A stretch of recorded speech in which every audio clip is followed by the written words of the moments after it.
thank you all for joining us who have so far.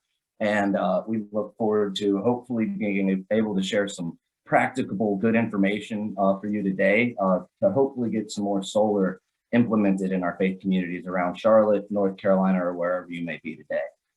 So welcome, as this is a Zoom meeting as opposed to the webinars that we have been on. So if you would please, if you're not already, mute yourself, and we invite you to join us by video as well. As we, let's see, let me get the slide moving. There we go. I'm here before you. I'm Ethan Blumenthal, co-founder and CEO of Good Solar, a nonprofit dedicated to helping nonprofits and low and moderate income communities access renewable energy. We also have with us today Stephanie Jett, the Rebate Program Manager from Duke Energy, as well as Laura Combs, the Business Development Director from Eagle Solar and Light, and B. Manship, a member of the Earth Care Committee from Unity Presbyterian Church up in Denver, which we just saw a video from a little earlier this afternoon. Thank you all for joining us. In the interest of time, I'll invite you to each give your own welcomes at the beginning of your own presentation. As for questions, please feel free to use the chat function. We'll try to address them as they come up as we can. If it's more discussion oriented, we'll probably save it towards the end. If we have time at the end, since this is a Zoom meeting, we will, you feel free to unmute yourself and ask your question yourself. We don't have to do it for you, but until the end, we'll moderate through the chat functions here. So moving on, here are a few resources that I wanted to share. Since we have limited time, I wanted to start by pointing to a few things that can fill in some of the gaps, hopefully, that we aren't able to address today. The first is a consumer guide to solar electricity for the North Carolina homeowner, though the vast majority of the information is equally applicable to houses of faith and communities of worship. And so this was put together by the North Carolina Sustainable Energy Association, as well as the North Carolina Public Staff, which is appointed by the governor and approved by the General Assembly. Sorry. And so in the chat, I'll be putting links to some of these resources for you.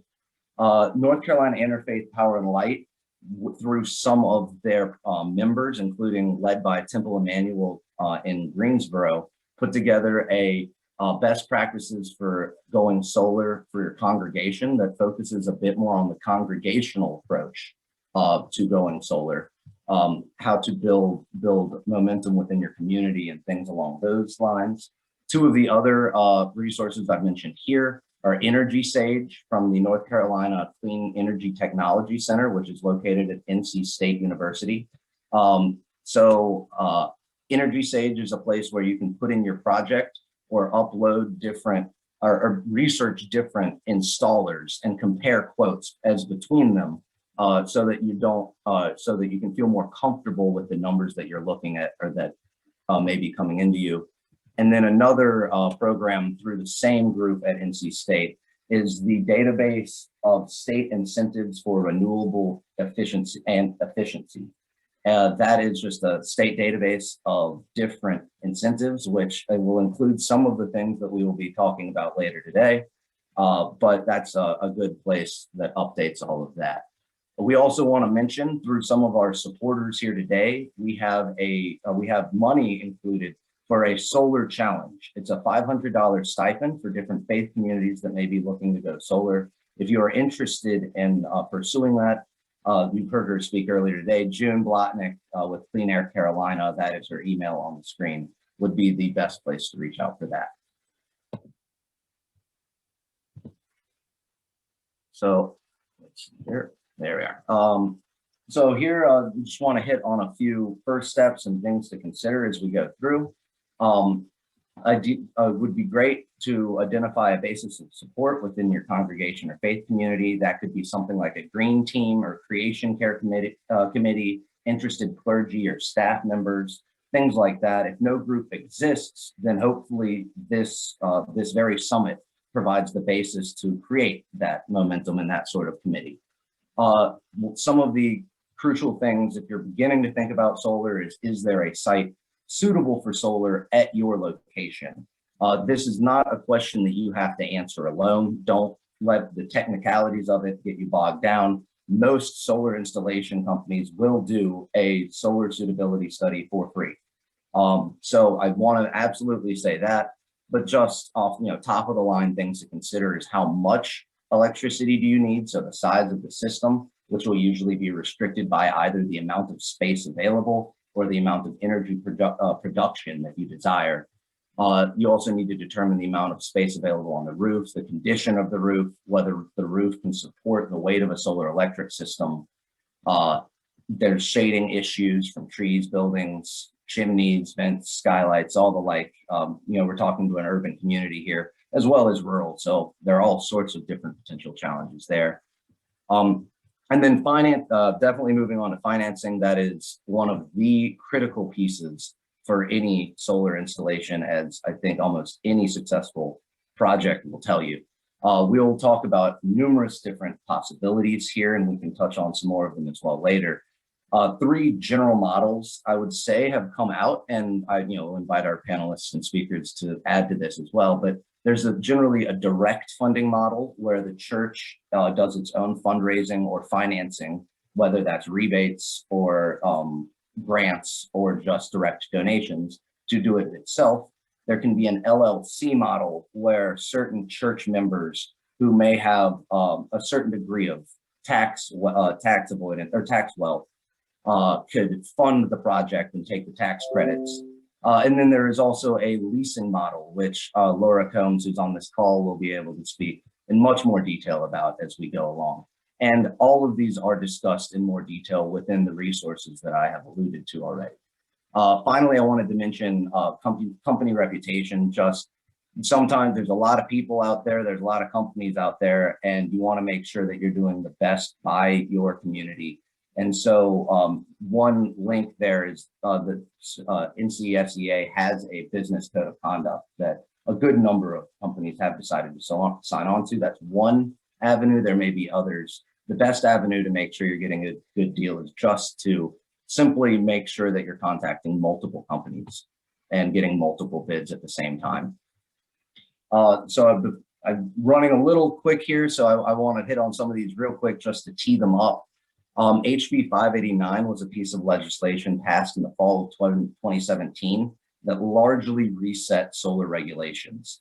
I'm teeing that up for potential conversation later down the road, but I really want to mention it just to say that solar regulations are always changing. The things that might be available now they might be a little different or maybe more open in the future. There may be new opportunities in the future. So just because solar may not make sense right now for your community, that doesn't mean there won't be potential down the road. Rooftop solar as a term can get thrown around a lot. It generally, a lot of times, is used for a system that is offsetting the electricity usage of a certain building, whether that's on the roof or on an adjacent land or over a parking lot or something. It is offsetting the electricity usage of a building. And so net metering is a crucial part of that. When you hook up a system, you are selling that electricity to your utility. In many instances, I imagine that will be Duke Energy. Some of you may be in electric cooperatives or municipal utility areas, and that might be your utility.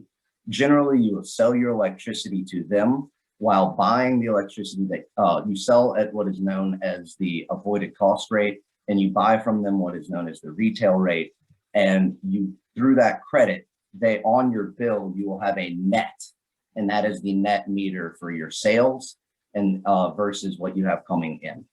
That's generally, by and large, how things are. Most systems are connected in North Carolina nowadays. That also, as I kind of said, alluded to with HB 589. Some of that may be changing, but that is the bulk by now. One of the final things I wanted to hit on before handing this over to Stephanie over at Duke is just to say battery storage is a thing that is top of mind for a lot of people. At the moment, most utilities do not have it set up to where there's an economic incentive to install battery backups, but they can have a big resiliency aspects to them, perhaps being able to run a kitchen if the lights go dark or something like that, or other aspects. And again, as I kind of said with HB 589, things may be changing. I think we may expect that battery storage could have a economic incentive in North Carolina at some point in the future, just not right now. But that was a lot of stuff. I know I just kind of shoveled it all right to you, and I hate to say it, but I think we're pretty well going to keep it coming to you. But with that, I'm going to hand it off to Stephanie. Thank you. Hello, everyone. I'm excited to share the North Carolina rebate program with you. That is a program that came out of the House Bill 589 that Ethan has just mentioned. This first slide goes over the incentive limits. I'm sorry, you can go ahead. Thanks. This first slide goes over incentive limits, capacity limits, and how often we have those capacity launches. The House Bill laid out for us that residential customers can be incentivized up to 10 kW AC, non-residential for 100 kW AC. AC is the inverter rating of that project. Each year has a capacity limit of how much is allocated, and that is per each of our jurisdictions. So there's 20 megawatts total as a combined of those two jurisdictions, Duke Energy Carolinas and Duke Energy Progress. Of the 10 megawatts per jurisdiction, that also has carve-outs between 3 customer types. Non-residential, residential, and nonprofit have their own allocated amounts. We have 2 capacity launches per year, one in January and one in July. So half of the annual amounts are available in each one of those windows. Next slide, please.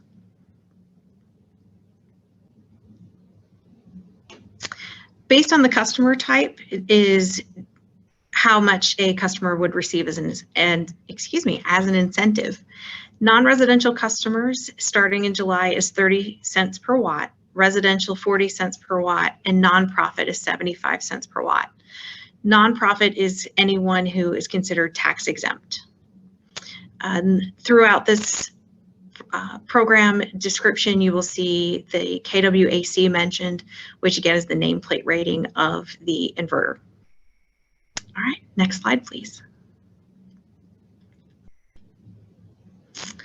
All right, availability. So rebates are going to be allocated in July off a random selection process. And we'll get more in detail in another slide about how that will work. Once allocation is fully reserved, then we would start a waiting list as well. The application submission requires the customer to acknowledge the terms and conditions of the program. When applying for the program, either you can go down one path or the other, where the customer applies or the installer starts the application on the customer's behalf. If the customer applies, the last page of the application is where they acknowledge those terms and conditions. If the installation company starts the application on your behalf, then you will receive an email to accept the terms and conditions of the program. Customers are eligible to apply if they have not yet installed their system, or if they have installed the system within the last 90 days prior to the application window opening. For this program, the installation is considered a bidirectional meter has been exchanged at that location. 90 days prior to July's capacity launch is April the 8th. So anyone at a facility that has a meter installed April the 8th or later would be eligible to apply for July 7th. The particular window for July is going to be 1 week. It's going to be July 7th through July 14th. Next slide, please. All right, for customers who are going to wait until they receive notification of a rebate reservation, there is time limits about how long that customer has to finish the installation. As of today, residential customers have just under a year. So if your capacity is awarded in January, you have until December 31st. And if your capacity is awarded in July, you have until June 30th of the following year. Non-residential customers is based on the size of the project. If the capacity of the project is 20 kW or over, You have 365 days from your executed interconnection agreement. For non-residential customers 20 kW and below, you have 365 days from the time your reservation is obtained. These are as of today. There is a possibility of some changes to those timelines for residential and small commercial projects, so small non-residential. However, for nonprofit, these timeframes will remain the same. So the non-residential for over 20 kW or under 20 kW that is listed here on this slide would remain the same for nonprofit customers. All right, next slide, please.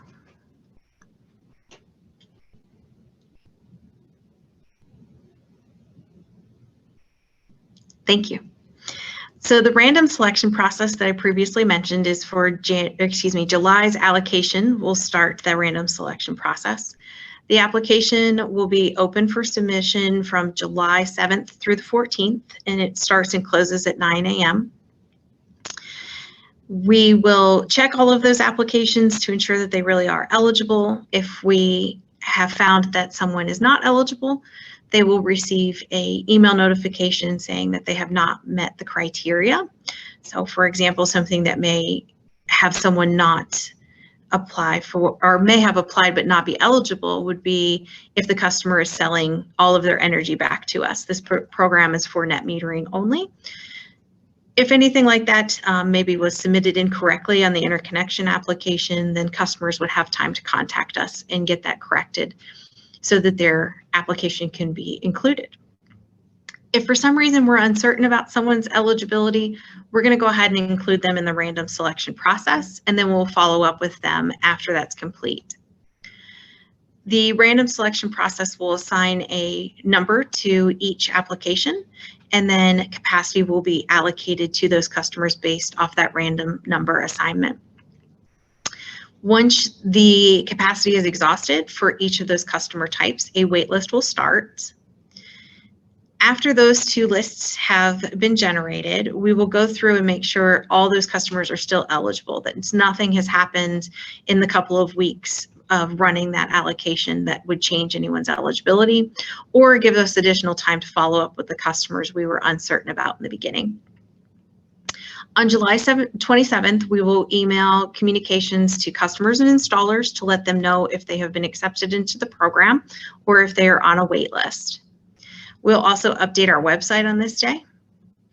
On July 28th, the rebate application will reopen for any customer type with available capacity. Historically, this has only been nonprofit customers. So if this application reopens July 28th, we expect it to be for nonprofit capacity only. All right, next slide, please.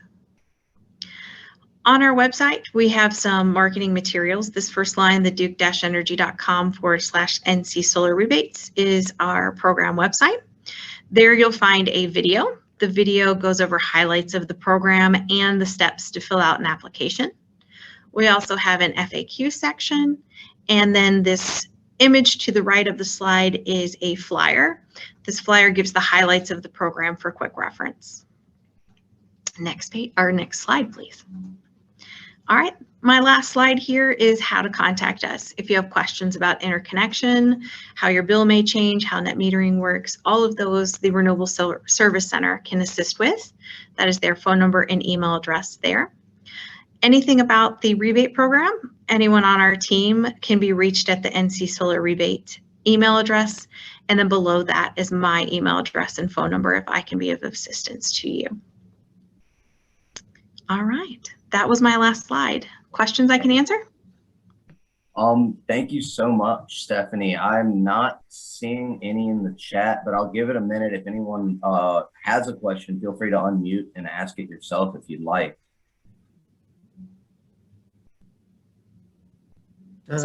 Stephanie, do you have to be officially tax-free, like a 501, whatever it is?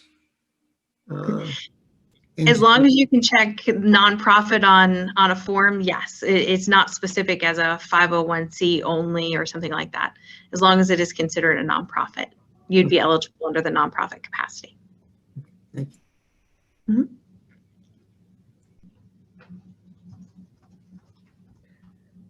So Stephanie, I'm coming after you, but I just need to ask a question because it impacts what I'm going to present on. So for the nonprofit rebate, I didn't realize that was affected by the January and July windows. I thought that as we gather customers, we can help them with their interconnection request and application, and they kind of move forward because there's adequate allotment of rebate funds. Okay, so right now we do still have capacity available that has allocated from previous years because it has not been exhausted in the previous years of the program, and also the availability for the new year 2021 that became available in January. If that capacity still remains available for July, then that will be added to July's capacity. So all of that would be available for nonprofit. As of today, I would say all of that is still going to be available for July. Hence my confusion. Thank you, because yes, they don't use it up. Right.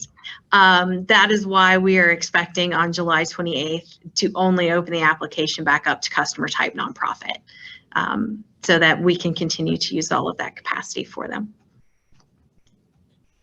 Great. And I just saw a question come in from Ken. Yes, we will absolutely make sure this PowerPoint is available to everyone, as with all of the PowerPoints throughout the entire summit. All of them will be posted in resources. I'm not exactly clear whether it's a Google Drive or how exactly they're planning on putting together a stockpile of all of the resources of everything that from this breakout and everything else. With that, I think probably good to pretty well transitioned, Laura, with the question. So if I'll go ahead and move the slide on over and take it away. Okay, next slide, please. Yeah, and I'm Laura Combs, and I'm the Business Development Director at Eagle Solar and Light in Durham, North Carolina. And for what it's worth, I have a background, a master's in urban and regional planning with a specialty in environmental planning, and I've been working to protect the planet since 1990. I've been in solar for a year, and so grateful to Eagle for bringing me on board. It's been a fantastic journey, and the power of solar and the power of the Duke Energy rebate it's just tremendous. So Eagle, we were founded 5 years ago, just had our 5th anniversary. We do it all. We sell cash purchases, sell financing, and we do leasing, which is why we're here today on this call, because leasing is one of our specialties or one of our niches, and we're finding it to be a really advantageous product. Next slide, please. And feel free to ask me questions if they're germane at this point. I can answer them on the fly, or we can save them till the end. So as Ethan mentioned earlier, House Bill 589 is an important part of solar leasing. And under House Bill 589 and the way that the rebate and the lease can work together, that can only happen in Duke Energy Carolinas and Duke Energy Progress territories. And lessors have to be approved by the North Carolina Utilities Commission. And the Utilities Commission can examine the leases and, make sure that everything is working as it should. And there's also a cap that is put on the number of leases, but sadly, we aren't even close to reaching that cap. And one of the important things that Stephanie brought up is that we're not utilizing all of the rebate capacity for tax exempt or nonprofit organizations. And that's so critical. That rebate amount is critical to making a solar installation work financially, and especially when paired with a lease. As we go through also, I'm just going to show you so you can visualize how solar can be installed on different church facilities. This is a church office. Still waiting to hear back on that proposal, but just to give you ideas of how solar can look, and that's what's in the background. Next slide. So leasing in other jurisdictions. That's not necessarily addressed directly or not addressed in the same way as in Duke Energy territory. And we haven't executed leases in other jurisdictions yet, but we are talking to nonprofits in municipalities. They have municipality or electric co-op providers for their utilities. And if they are able to gather that supplemental funding similar to the Duke rebate, then the lease, if approved by their local jurisdiction, could go forward. And net metering may or may not be available in those instances. And I'll show you in a minute a graphic about net metering and why it's important. Next slide, please. So Eagle Solar and Light has worked with a lot of churches, and you can see here 5 of our church installations. The fellas at Temple Beth Or, that's part of our installation team, and I like to point them out because they're kind of the superheroes of solar, and they take it off the paper and they make it live. You know, I can sit here behind my computer, our designer can create the designs, but those guys, they make it happen. They're thorough, they're methodical, and I give them all the credit. So you can see, you know, solar on churches, it can go on a flat roof, it can go on a ground mount, it can go on a slanted roof. And you can see in the upper right-hand corner, Woods Charter School, we're hoping to be working with our first school or community of faith school in the near future. So lots of different ways to bring solar to the church community. Next slide, please. Oh, and I did want to mention, can you go back one, Ethan? A couple points I needed to make.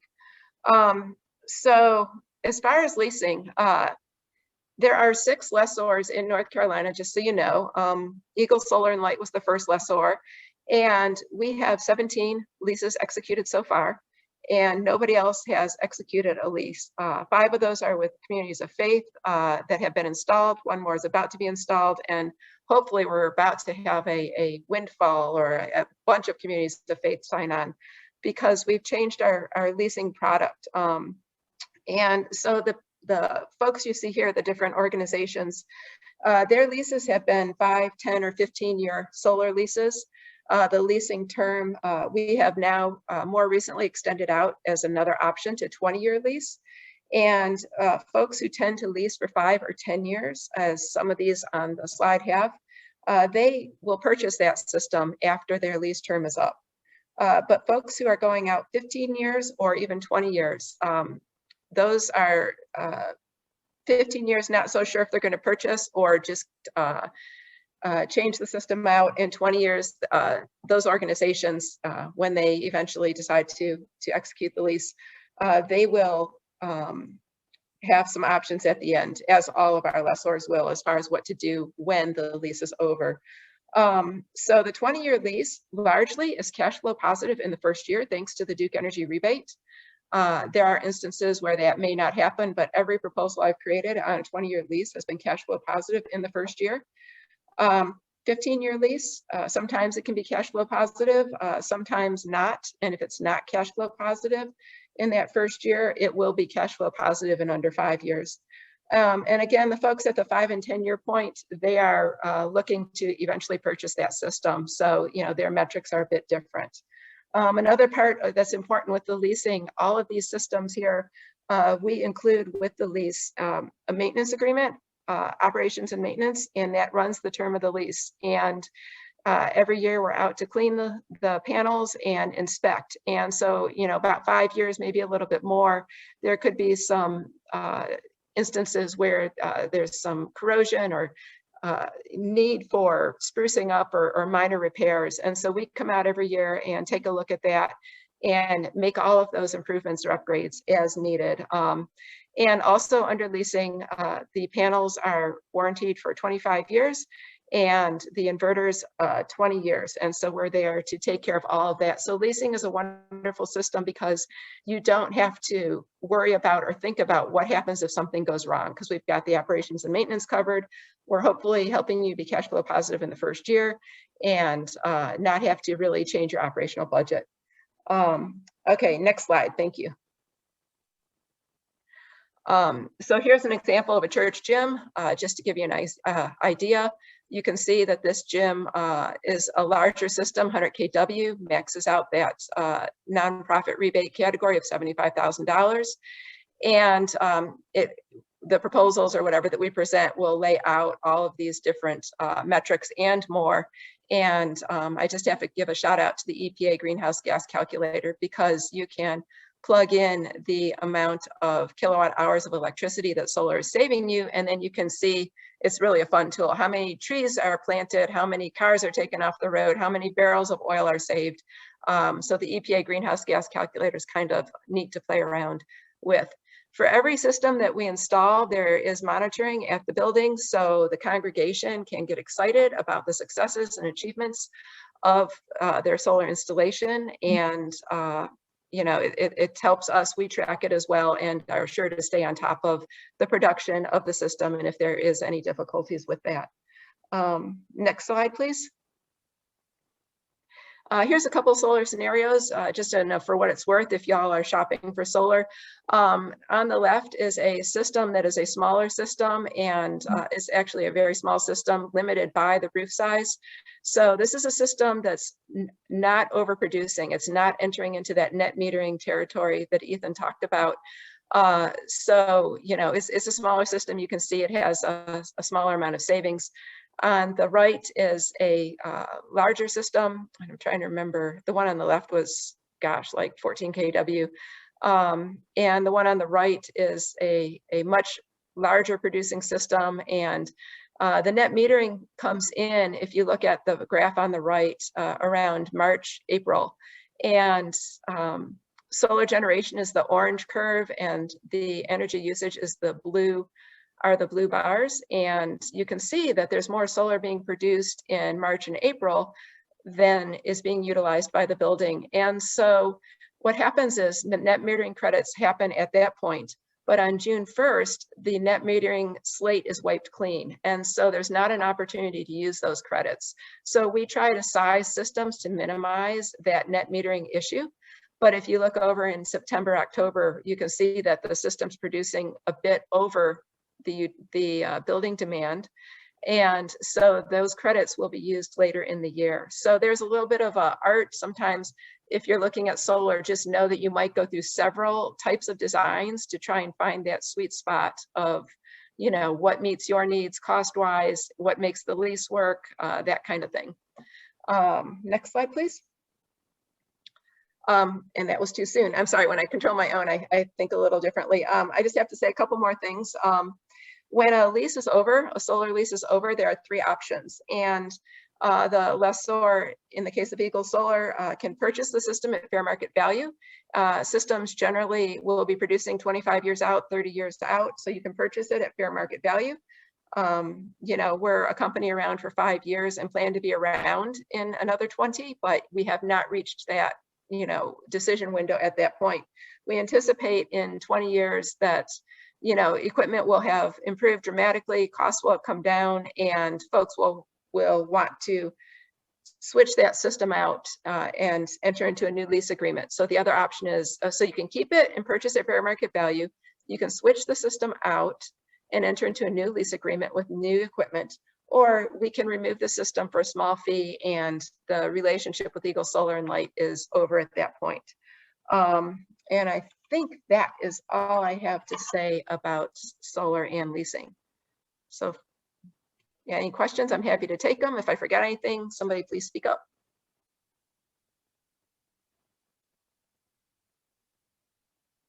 Oh, and I do have one more thing to say because B is coming up. So as far as leasing is concerned, and I know that B's group used Renew, and I have not dealt with them, but my director speaks very, very highly of Renew. You guys have a great local company in Charlotte, absolutely. I don't know if they're involved with leasing. I don't think they are, but you know, we are happy, because I know there's a lot of folks are in Charlotte. We are happy to provide any kind of leasing quotes or purchasing quotes. But if leasing doesn't work because of the distance or what have you, you know, Renew is a great company, according to my director, who speaks very highly of them. Okay. That's great. Thank you so much, Laura, for all of that great information. You know, obviously, as we said, the slides will be available. Hopefully, you know, you've had a chance to digest some of that, and hopefully we get some takers out of this. And just mentioning, I know both Renew and Eagle are part of that NCSEA Business Pledge Code of Conduct that I alluded to earlier. So there are a lot of, you know, really great companies around here as well, but those are two. Eagle's great, and as is Renew. With that, I'll hand it over and go ahead and move the slide. hand it over to B to talk about the journey that Unity went through over the past year or so to do solar themselves. Good afternoon, everybody. I'm B. Manship, and I am a member. Actually, I chair the Earth Care Committee at Unity Presbyterian Church in Denver, North Carolina. We like to say we are the Denver of the East. We are about 15 miles, I guess, northwest of Charlotte. And Unity is one of 9 churches in the Western Presbytery that has been certified as an Earth Care congregation. And we're very proud of that. And we continue to be annually certified with new Earth Care projects that we as a committee can develop and approve through the church and establish on the church campus. Before I get into the numbers, let me just tell you that about 2 years ago, Earth Care was issued a challenge to think of the most ambitious project we would like to take, regardless of the cost. And so as a committee, we decided, well, that would certainly be solar panels for the church to use to offset the cost of electricity. And interestingly enough, one of our committee members was researching solar panels for his personal house. And so he had the background for costs and savings, and he had interacted with different solar companies in the area. And so he met with the church treasurer, who is quite important in handling our finances, and he's a numbers guy too. So they talked with different companies, and as Laura alluded to, we decided to go with Renew, which is based in Charlotte, because they were the only company to actually guarantee the generation positivity for the first 5 years and to include maintenance cost for the first 4 years in the cost that we paid for our solar panels. As you can see on the first slide there, our panels have been in operation for about 10 months. The total cost was $113,190, and that does include the maintenance. We got a rebate from Duke, as you can see, for a little over $39,000. The Presbytery, the PCUSA, and the Western District also offers loans for creation care, and so we were able to obtain a $65,000 loan for 5 years at 2.5% interest. And we had several individuals to contribute $10,000. So you can see the breakdown in the cost there for our solar panels. You can see the pattern for which Renew decided to arrange our solar panels in the cross shape. And this is on top of our sanctuary, and it is the roof that is probably most visible to the road on which our church is located. It's a very busy road because it has, at the end of it, public access to Lake Norman. The cross configuration seemed to be very palatable to everybody. In fact, I think it sold some folks in the congregation to actually approving the solar panel project. So we've been in operation for about 10 months. You can see the total generation of kilowatt hours. We have saved a total of, so far, $7,144. The power we don't use each month does go to helping us offset the cost for the next month. So that's a plus also. Our panels are warranted by Renew for 25 years and the other equipment for 20 years. And so far it has provided 50% of our total energy needs so far. We have been very, very pleased. Mara Sample, our church treasurer, posts in our newsletter, which come out weekly, the savings that the solar panels have generated for the church. So everyone in the congregation can keep up with how earth-friendly this has been, as well as financially practical. Let me see, the most interesting number I can give you, and this refers to Laura's talking about the EPA calculator. We have saved in the 10 months 52.5 tons of carbon that would have gone into the atmosphere, which is equivalent to the planting of about 800 trees in the Denver area, if that gives you an idea of how earth-friendly this particular project is.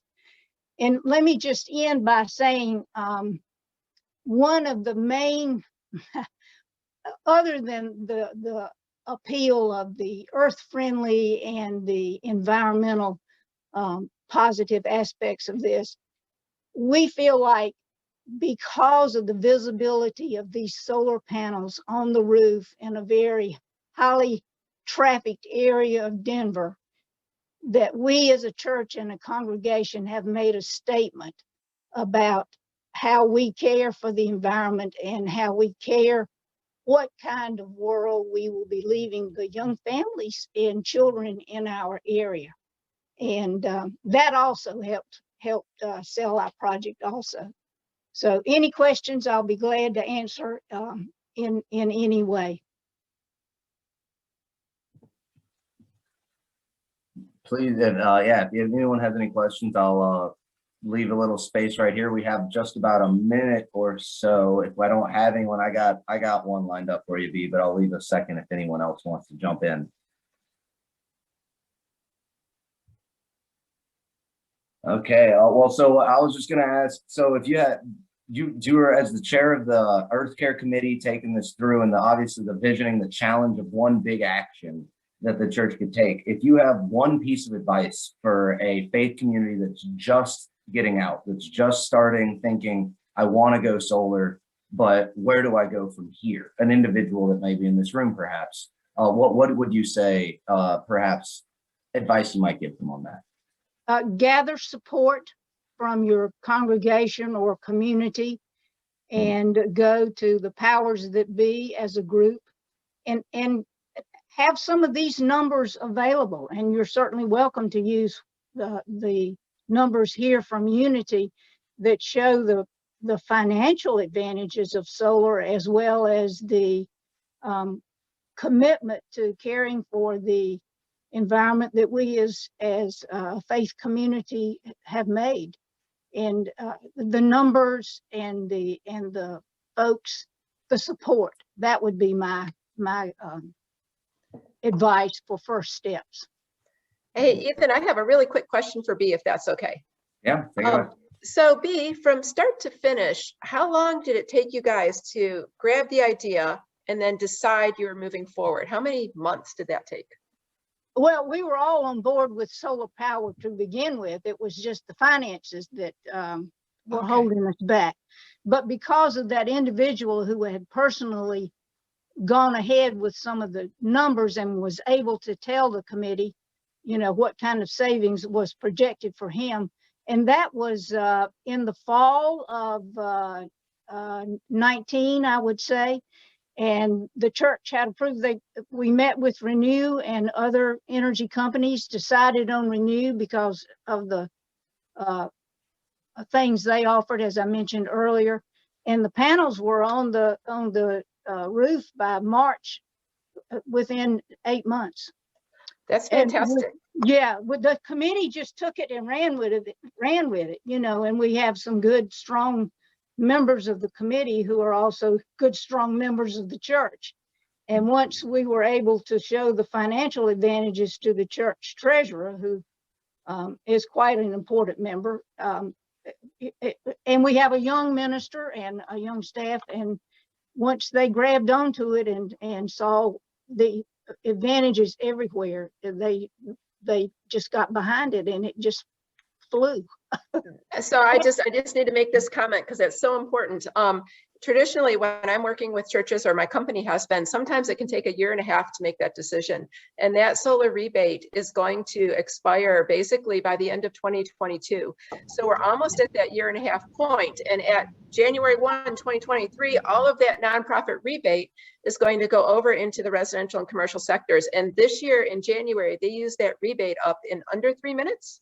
So they get it, but the nonprofits need to grab it. So please, Well, Stephanie. Yeah. I was going to say, and of course, the rebate was one of the impetus to our going ahead with it also, in the ability to obtain a low interest loan from the presbytery. That helped also. But in researching this, I think Renew had told us, Renew, the company we use, that there was plenty of money available, that it is not being used in the Duke rebate program for nonprofits, which surprised me a great deal, but it was an impetus also.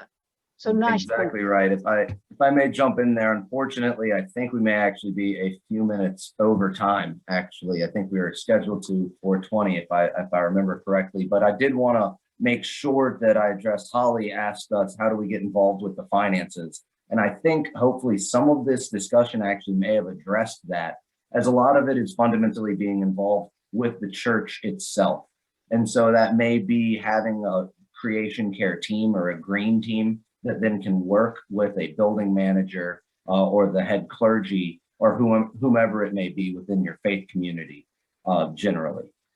So I did want to make sure that we, I think some of what we talked about may have danced around that question, but wanted to make sure we hit that before we left here and went back to, I don't know if it's a webinar or Zoom or exactly where we're going, but I know we have a concluding program. I think we're scheduled to last until 5 o'clock for those of us who can stay with us with the summit. But thank you. I really wanted to give a really, really great shout out to all of our speakers today. Stephanie, Laura B, thank you very, very much. This was very informative and a massive info dump that hopefully proves useful. And as we've said, the Duke rebate is out there. It is unused for nonprofits. There's no reason for that. Let's make sure that our faith communities can take advantage of it.